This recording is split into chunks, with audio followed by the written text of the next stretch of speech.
Alright guys, this right here is my my hawk friend, and he lives in a tree at my house. The hawk family's lived here for 60 years. So I will routinely drive by here and he'll be sitting on a fence post and look at me from about 10 feet away through my window. That's him up there.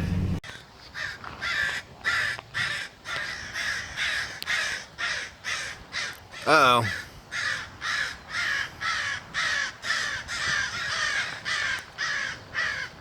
We're all in trouble now.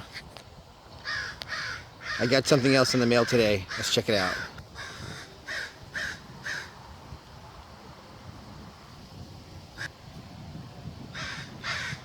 This is how I shoot birds with my camera. What the heck? Dude, I thought you were a zombie for a second. Thanks for texting me though. I know exactly what this is. And yeah, it's a good one. I can tell you must have opened my package, but what? Seriously?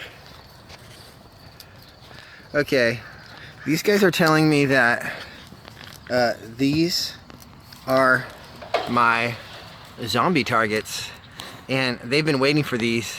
Yeah, these are the most expensive targets that I've ever bought. It was $49 for this little shooting gallery we're about to check out. So, and I know you've been really excited about it. You guys can't wait, huh? All right, guys, I got you right here. So basically, these guys convinced me to do an on the porch unboxing. So I'm actually gonna have to put my phone down for a second. Holy crap.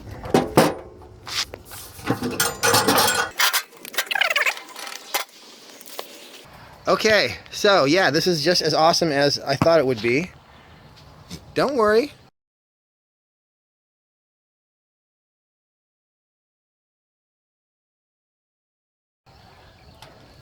So this is what I just got in the mail, and this was 49 bucks. So this is a little shooting gallery. This is probably like probably almost 2 feet long, probably 22 inches at least. And as you can see, it's a pellet trap, so all the pellets I shoot into here, I can save. Now, I think you should only do these with 177 and 22 caliber, but here's what happens.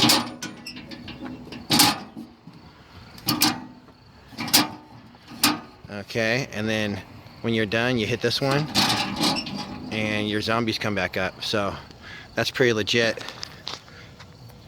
Hi, how's it going? Goaty, you don't care about this? So here is the back of it. This is probably a good 9 inches wide, probably maybe 6 or 8 inches tall. So yeah, basically it's gonna trap all these pellets in there. You can probably pour them out later, but this is really neat. Really cool. Oh, they're magnetic, so if you hit them hard enough, they magnetize down there, and that unmagnetizes them. So let's see here. Looks like we got a little magnet right there. Okay, that's a magnet. And this one's, ooh, I'm magnetized. Wow. So that's unique. So I can't wait to nail these zombies. So these zombies are probably about, their t-shirts, their bodies right here, is probably about 1 inch wide, maybe 2 inches tall, with a little smaller than dime size head, probably 3/8 head right there. So what would be really cool is if you could hit these guys in the head from, you know, whatever yards away. Let's say 35 yards. That would be pretty cool. So like I said, this was $49. Obviously, it's really good quality. It comes all put together already. There's a little website on the back there. Oh, and here's the measurements too. So this is 26 pounds, 20 inches wide, 9 inches tall, and 8 inches wide. It's a shooting box, it's called. If you want one of these though, just go ahead and I got mine off eBay. Okay, right here is eBay where I bought that pellet trap, and it looks like they were only $39.99 with free shipping, so that's pretty cheap for a big old 26-pound pellet trap. Now it looks like they come with ducks right there. There's my zombie one right there, $37.99. Buy it now with free shipping. That's pretty awesome. It looks like we have some wild boars you can get. I think the zombies look like it had one of the smallest kill zones. So anyway, that's where you can get these, and they're really cheap. Like I say, $39.99. Definitely a lot of fun. Okay, to test out my zombie target, I'm going to be using my Avanix Monster, and this shoots 960 feet per second, 177 caliber.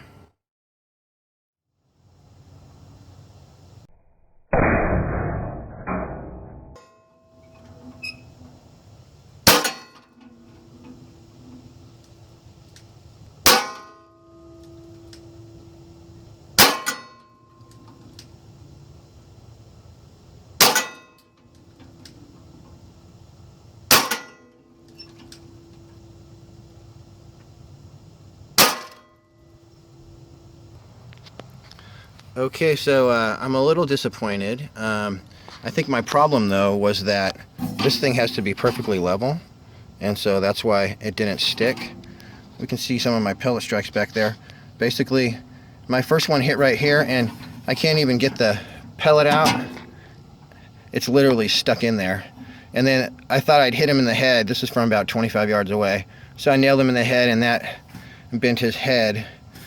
So 960 feet per second with a heavy pellet might be a little too much for this thing to take, but it is holding up pretty good, except for when I nailed him in the head. These guys all got nailed and they didn't get hurt too bad. Well, they did get hurt a little bit, and once again I got another pellet stuck in this guy. So that's kind of amazing. And yeah, and this guy took one too. So anyway, let me figure out how to get this thing level, and I'll try this again. Okay, this time before I start, I made sure that my bar back here was level so that these zombies would be able to stick down when they hit it, and that was my problem last time. So let me try this again.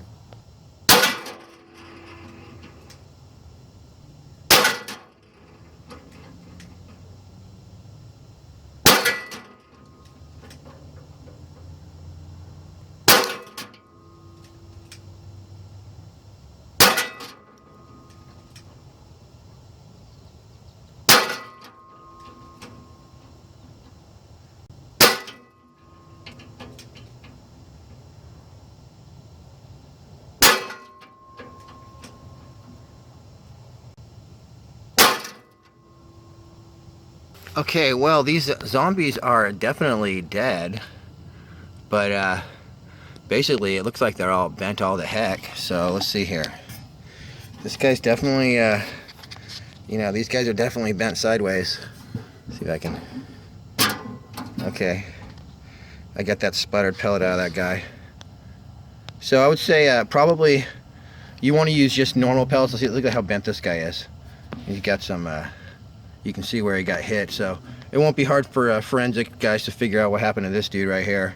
There's a bullet sticking right out of him right there. But anyway, so yeah, these guys are all bent to heck, so probably don't use airgun that's more than 800 feet per second. Probably 400 to 600 feet per second. Maybe 800 feet per second would be perfect for this. And so I'll try to bend these guys back straight again, take it apart and bend it back straight. Okay guys, I just totally wrecked my brand new zombie target by shooting it with an airgun that was too powerful. So obviously these zombies are supposed to be flat to us, and they're not. I was using these 177 caliber heavy pellets as well, so definitely I overdid it. But the good news is this is made out of steel, and I'm just gonna go ahead and pound this out through one side, and then I think that the rod down here will come right out, and then I'll be able to put these guys on a block and hit them with my sledgehammer and pound them back flat again. Then hopefully I'll have another chance at getting these guys down with a lower power gun like my MCX. Something to note is I put this on my table and the zombie target, and I picked it up, and this is what I ended up with, is all this lead dust right here. These are my pellets, what they turned into, but be careful because apparently lead dust comes spilling out the bottom sometimes. So yeah, apparently all your lead that gets shredded comes out this little hole right here if you're not careful. Okay, this pellet trap did do a great job of catching my pellets. So this many pellets right here turned into this. Okay, so now I can take these pellets, and they're the exact right formula, the way they make the lead and stuff, that you can cast them into bullets for your 50 caliber hammer or maybe your 357 Bulldog. So once again, I shot, I think, maybe 15 pellets, and I got the same pile. Basically every scrap of lead was saved in my pellet trap right here. So that's a good one. I suspect that if I would have used this at 35 yards or 50 yards, I could have still hit these zombies, and it probably would have been the perfect amount of energy to just slap them right down.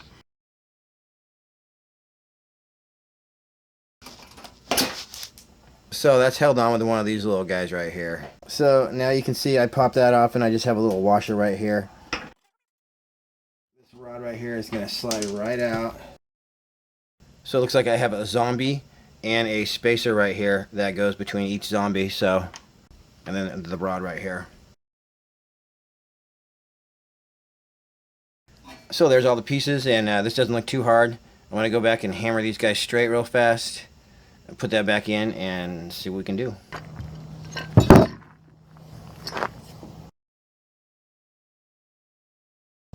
Right here through the shoulders is where you want it to be flat, the most flat, because that's where it sticks to the magnet.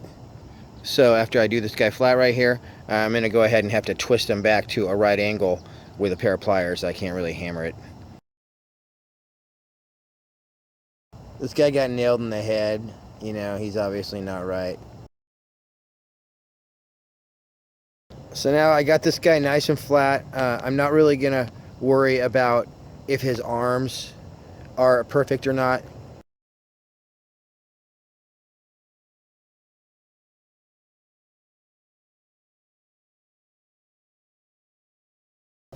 Now, when you're bending these back, I don't think it really matters if it's tweaked this way or not. You just want it to have perfectly flat going this way. It is actually super easy to tweak these any way you want, and they're going to stay there. So let's see here.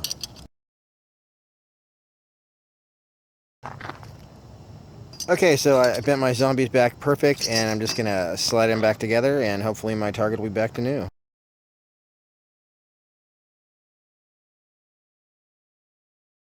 Okay, that definitely took me some time, so you need to note where these are before you take them off. So we got two longs in the middle, a couple shorts right here, and then the two mediums are on the side right there. But these are all back the way they're supposed to be. Everything's flat, so I'm going to try one of my different guns on this and see if I can get some better results.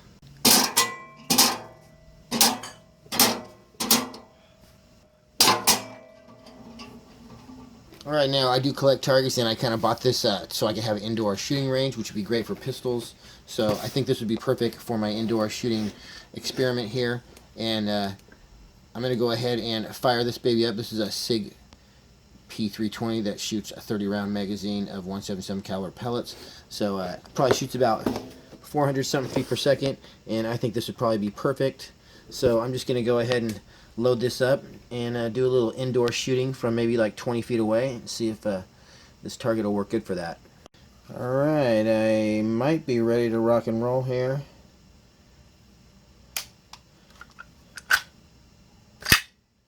Okay, I'm across the route about 20 feet. I just put on my safety glasses. Okay, so this thing promptly jammed after a couple shots when I put those heavy pellets in it. They were a little bit too long, so let me work on that.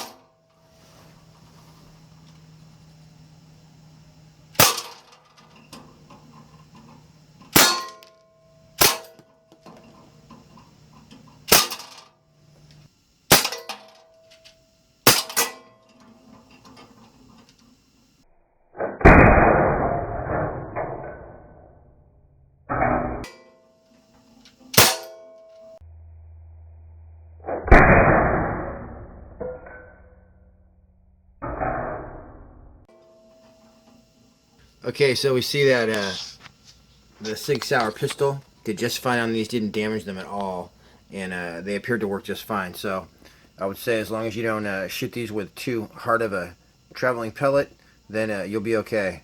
I actually have to get some different pellets for my Sig because those ones that I was using was too big, but I'm really looking forward to plinking these around. I think it's going to be a really fun target. So that's my review of the zombie auto resetting target. I'd say it's definitely cool. You just can't use it with too powerful of an air gun.